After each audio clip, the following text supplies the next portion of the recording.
একজন ইহুদি যুবকের কথা শোনেন, যে ব্যক্তি সকালবেলা মুসলিম হয়েছিল উহুদের যুদ্ধের দিন।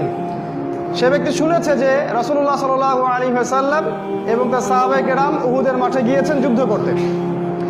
এই ইহুদি যুবক চিন্তা করলো, আমার কওম যুদ্ধ করবে উহুদের মাঠে, আমি যুবক ছেলে ঘরে বসে থাকবো, এটা হতে পারে না। সে মাঠে চলে গেল, সকাল 10টা বাজে তখন আনুমানিক। সে মাঠে গিয়ে আগে বলল সাহাবীদেরকে, আমি কি আগে যুদ্ধ করব না আমি আগে ইসলাম কবুল করব? সাহাবীরা বলল, আগে তুমি ইসলাম কবুল করো, সাক্ষী দাও কালিমার, তারপরে যুদ্ধ করো। সে ইহুদি যুবক, সে কিন্তু ইহুদি যুবক, সে কালিমা সাক্ষ্য দিল লা ইলাহা ইল্লাল্লাহ মুহাম্মাদুর রাসূলুল্লাহ। এরপরে সে যুদ্ধ করলো এবং সে অনেকগুলো মুশরিককে হত্যা করে মারা গেল, শহীদ হয়ে গেল।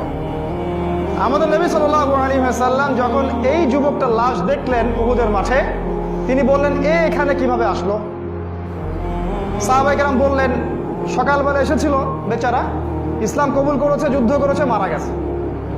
নবীজি বললেন, আমিলা কলিল ওয়া উজরা কাসীর, এই ব্যক্তি খুব অল্প আমল করেছে কিন্তু বড় পুরস্কার পেয়ে গেল। একটা কথা বোঝেন, এই ব্যক্তি আল্লাহ পাককে একটা সিজদাও করতে পারে নাই, এই ব্যক্তি এক ওয়াক্ত সালাত আদায় করে নাই, একটা সওমও রাখে নাই, যাকাতও দেয় নাই, সাদাকাও করে নাই, জান্নাতে চলে গেল কিভাবে? সকালের ওই সাক্ষী, মন থেকে সাক্ষী, আমি আল্লাহর বিধানের সামনে আত্মসমর্পণ করলাম, আল্লাহ ছাড়া কোনো হক মাবুদ নাই, মুহাম্মদ আল্লাহর রাসূল। আকীদা ঠিক করার পরে আপনি আমল করতে আসেন। যদি আপনার কাছে মনে হয় খেলাফতের আকীদা, ইসলামী খেলাফার আকীদাটা মৌলবাদী আকীদা, এরা জঙ্গিদের কথাবার্তা, সন্ত্রাসীদের কথাবার্তা, তাহলে আমরা বলবো যে আপনি আপনার কবরের প্রস্তুতি গ্রহণ করেন।